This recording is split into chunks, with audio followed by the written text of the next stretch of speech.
શ્રી ગણેશાય નમઃ. શ્રી સરસ્વતી નમઃ. શ્રી ગુરુભ્યો નમઃ. ઓમ નમો ભગવતે વાસુદેવાય. સનાતન ગોસ્વામી અર્થ કરે છે કે નારાયણ જેવા શ્રી કૃષ્ણ છે એમ કહો તો નારાયણ શ્રેષ્ઠ થડે છે. માટે નારાયણ સમાન શ્રી કૃષ્ણ નહીં, પણ શ્રી કૃષ્ણ સમાન નારાયણ છે. વૃંદાવનના સાધુએ અર્થ કર્યો છે કે નારાયણ સમાન નહીં, પણ નારાયણ શ્રી કૃષ્ણ જેવા છે. નારાયણ સમાન શ્રી કૃષ્ણ છે, તેમાં નારાયણ મુખ્ય અને શ્રી કૃષ્ણ ગૌણ છે. શ્રી કૃષ્ણ સમાન નારાયણ છે, તેમાં શ્રી કૃષ્ણ મુખ્ય અને નારાયણ ગૌણ છે. શ્રી કૃષ્ણ અને નારાયણમાં કાંઈ ફેર નથી. આ પ્રેમનો મધુર કલહ છે. શ્રી કૃષ્ણ સમાન નારાયણ છે એવો અર્થ કરીએ તો શ્રી કૃષ્ણ પ્રધાન અને નારાયણ ગૌણ બને છે. નારાયણમાં 60 ગુણો છે, જ્યારે મુરલી મનોહર શ્રી કૃષ્ણમાં 64 ગુણો છે. નારાયણ કરતાં 4 ગુણો વધારે છે. એક રૂપ માધુરી, બીજી લીલા માધુરી, ત્રીજી વેણુ માધુરી અને ચોથું પ્રિયા માધુરી. આ 4 ગુણો શ્રી કૃષ્ણમાં વધારે છે. નારાયણમાં આ 4 ગુણો નથી.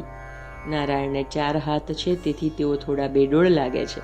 તેથી આ 2 હાથવાળો કનૈયો શ્રેષ્ઠ છે. વૈકુંઠના નારાયણ રાજાની જેમ ઊભા રહે છે, તેથી જરા અભિમાની હોય તેમ લાગે છે. નારાયણ તો અક્કડ ઊભા રહે છે, અમારી સાથે બોલતા પણ નથી. ત્યારે અમારો કનૈયો અમારી સાથે બોલે છે, અમારી સાથે રમે છે, અમારી સાથે ફરે છે. એથી અમારો કનૈયો શ્રેષ્ઠ છે. અતિશય આતુરતા થાય એટલે પરમાત્મા દોડતા આવે છે. ગોકુળમાં એક નવી વહુ આવી હતી. તે કનૈયાના દર્શન કરવા માટે આતુર હતી. તેની સાસુ તેને શ્રી કૃષ્ણના દર્શન કરવા જેવા દેતી નથી. આજે તે જળ ભરવા જાય છે. શ્રી કૃષ્ણનું ચિંતન કરતી જાય છે. લાલાના કેશ વાંકડિયા છે, મસ્તક ઉપર મોરપીંછ છે, હોઠ ઉપર મોરલી ધારણ કરી છે, કાનમાં મકરાકૃતિ કુંડળ અને કેડ ઉપર પિતાંબર ધારણ કર્યા છે. આજે તેને દેહનું ભાન નથી.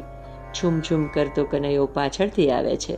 શ્રી કૃષ્ણના દર્શન માટે જે આતુર બને છે તેની પાછળ પાછળ કનૈયો આવે છે. બાલકૃષ્ણે આવીને સાડીનો છેડો પકડ્યો. ગોપી જુએ છે તો કનૈયાએ આવીને સાડી પકડી છે. 3 વર્ષનો કનૈયો છે. ગોપીએ કનૈયાને હેઠાવી છાતી સરસો ચાંપ્યો. લાલાએ તેના ગળામાં હાથ નાખ્યો. કનૈયો સખીને કહે છે, તું બહુ સુંદર છે, હું તારો પતિ છું. કનૈયો બોલવામાં ચતુર છે.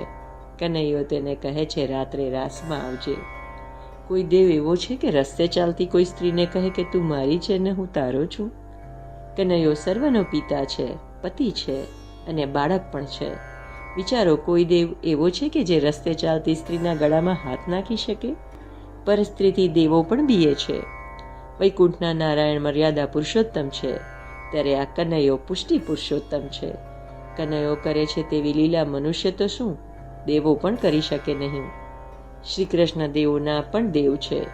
એક સખી દહીં, દૂધ, માખણ વેચવા નીકળી છે. કૃષ્ણ પ્રેમમાં દેહભાન ભૂલી છે. બોલવું જોઈએ દહીં લો, માખણ લો, પણ માખણ શબ્દ યાદ આવે જ નહીં. તેની બુદ્ધિમાં માધવ હતો, એટલે બોલવા લાગી, કોઈ માધવ લો, કોઈ ગોવિંદ લો. બોડી રે ભરવાડણ હરીને વેચવા ચાલી, 14 ભુવનના નાથને મટુકીમાં ઘાલી.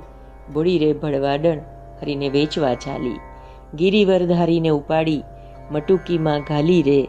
બોડી રે ભરવાડણ હરીને વેચવા ચાલી, શેરીએ શેરીએ સાદ પાડે કોઈને લેવા મુરારી રે.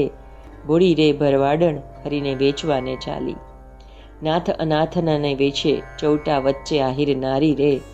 બોડી રે ભરવાડણ હરીને વેચવાને ચાલી. વ્રજનારી પૂછે શું છે માહી, મધુરી મોરલી વાગી રે.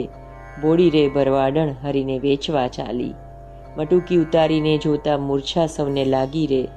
બોડી રે ભરવાડણ હરીને વેચવાને ચાલી. બ્રહ્માદિક ઇન્દ્રાદિક સરખા કૌતુક ઊભા પેખે રે. બોડી રે ભરવાડણ હરીને વેચવા ચાલી, 14 લોકમાં ન માય તે મટુકીમાં બેઠેલ દેખે રે. બોડી રે ભરવાડણ હરીને વેચવા ચાલી. ભક્તજનોના ભાગ્યે વ્રજમાં પ્રગટ્યા અંતરજામી રે. બોડી રે ભરવાડણ હરીને વેચવાને ચાલી. દાસલડાને લાડ લડાવે નરસૈયાનો સ્વામી રે. બોડી રે ભરવાડણ હરીને વેચવા ચાલી. જય શ્રી કૃષ્ણ.